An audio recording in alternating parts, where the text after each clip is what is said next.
Hi, I'm Josh Thomas, Chief Executive Officer of the Great Barrier Reef Marine Park Authority. Well, this year we mark 50 years of the Great Barrier Reef Marine Park, 5 decades since world-leading legislation was brought into effect to give effect to the Marine Park and the Great Barrier Reef Marine Park Authority, based right here in Townsville. So this year we are celebrating 50 years of marine conservation here on the Great Barrier Reef, 5 decades since world-leading legislation was introduced to give effect to the Great Barrier Reef Marine Park.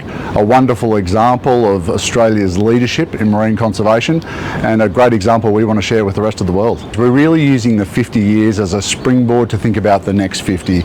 Originally the marine park was listed because of concerns over extractive use, oil and gas, extractive activities, coral mining for agricultural fertilisers. The risks it faces now are much more sophisticated, much more broad, and really require a collective effort from industry, conservationists, scientists, marine park managers to tackle those threats head on. Well, I think everyone now understands that climate change is the greatest risk to the Great Barrier Reef.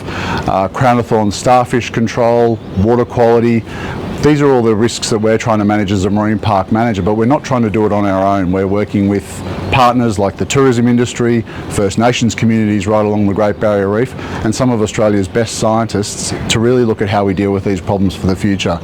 By working together, we really think that we can make sure there's a Great Barrier Reef for future generations to enjoy, keeping the reef healthy, resilient in the face of all of those challenges. We really listed the Great Barrier Reef originally to protect it from extractive use. That's done now. We don't have to worry about that anymore. What we're really worried about now is the diverse and diffuse effects of things like marine debris, climate change effects, water quality from a range of sources in the catchments, and really that requires a community effort, again working across a range of different sectors and with multiple tiers of government to take those challenges head on. We think we have some fantastic plans in place to deal with those.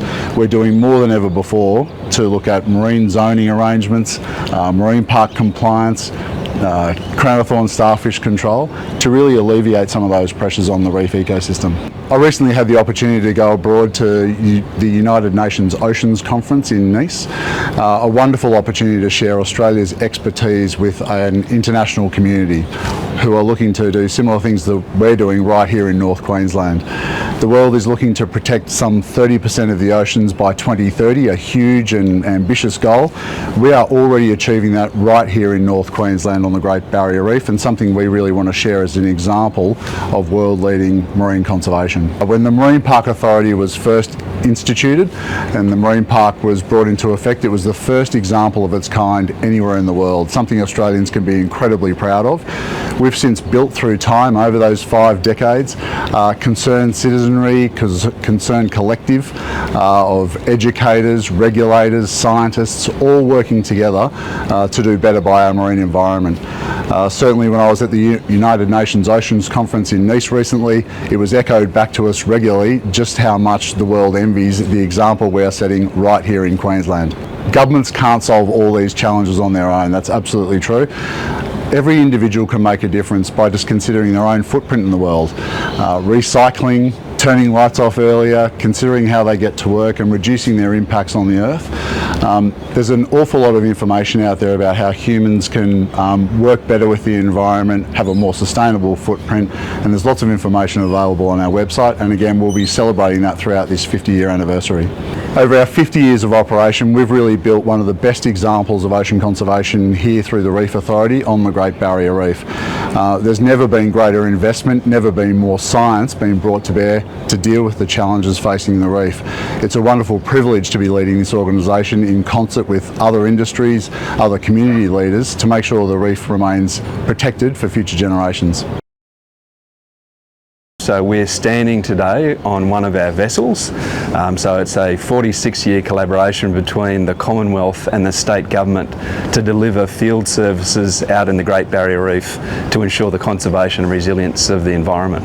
Yeah, so the Reef Joint Field Management Program has a fleet of 21 vessels fit for purpose. So we're now standing on what's called Island Guardian, so one of our newer vessels. It's 21 metres long, has a capability to conduct operations anywhere across the Great Barrier Reef, and it's really fit for purpose to help us do things like the maintenance of walking tracks, the maintenance of our camping grounds, or even building new camping grounds, our public mooring network that we service up and down the reef, but also means that we've got the ability to deploy teams for things like natural disaster recovery as well.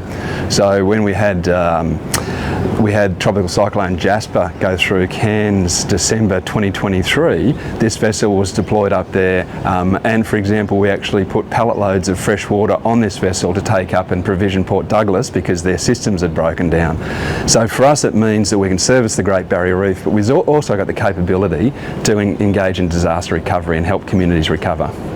But as part of the team, there'd be people with lots of different roles doing lots of different things to help the reef. What are some of the, I suppose, different roles that people have as part of the authority?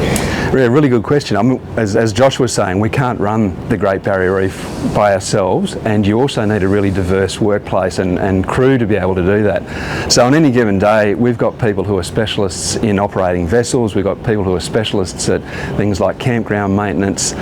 Fire is a big part of our business on islands. We've got people who specialise in animals and plants and things like that as well. But humans and their use of the Great Barrier Reef and the marine park are really important. So we've got a lot of people who are just absolutely amazing at striking up the conversations with the people out on the water, excuse me, asking what they're doing, making sure they enjoy their day and they do it responsibly and minimise their footprint.